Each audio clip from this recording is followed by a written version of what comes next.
আসসালামু আলাইকুম, আমি ডক্টর সাইফুল ইসলাম সাহেব, কনসালটেন্ট ইন্টারন্যাশনাল আল্ট্রাসাউন্ড স্পেশালিস্ট। বাবুর বয়স কত? 26 দিন। 26 দিন। এই বাবুটার বয়স এদিকে দেখাও, 26 দিন বয়স। এখন হচ্ছে বমি করে, নাকি মুখে বমি করে। জি।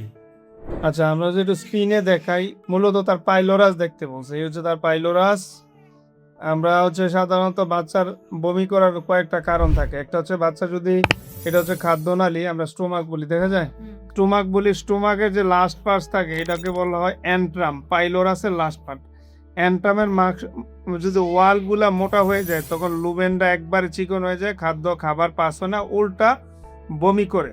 যেমন তার হচ্ছে, আমরা যদি সাইজগুলা দেখাই, দেখেন তার ওয়ালের থিকনেস হচ্ছে, একটা ওয়ালের থিকনেস হচ্ছে 5 মিলিমিটার এবং দুইটার থিকনেস হচ্ছে 12 মিলিমিটার এবং ক্যানেল হচ্ছে 15 মিলিমিটার এবং সবগুলা পয়েন্ট হচ্ছে হাইপারট্রফিক পাইলোরিক স্টেনোসিসের সাথে যায়।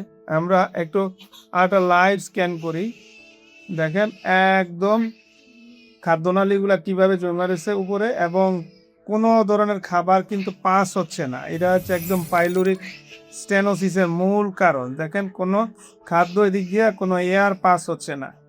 তার মানে আমরা 100% বলতে পারি এটা হচ্ছে হাইপারট্রফিক পাইলোরিক স্টেনোসিস, যে কোনো খাবার পাস হচ্ছে না ওয়ালটা থিকনেসের কারণে। একদম বমির মতো বেরোয় আসে নাকি একবারে নাকে মুখ দিয়া।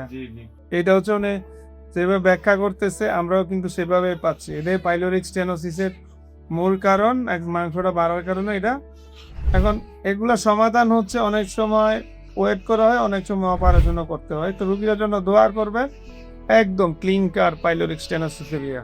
Dark and dark, slightly holographic. Thank you, Dakar.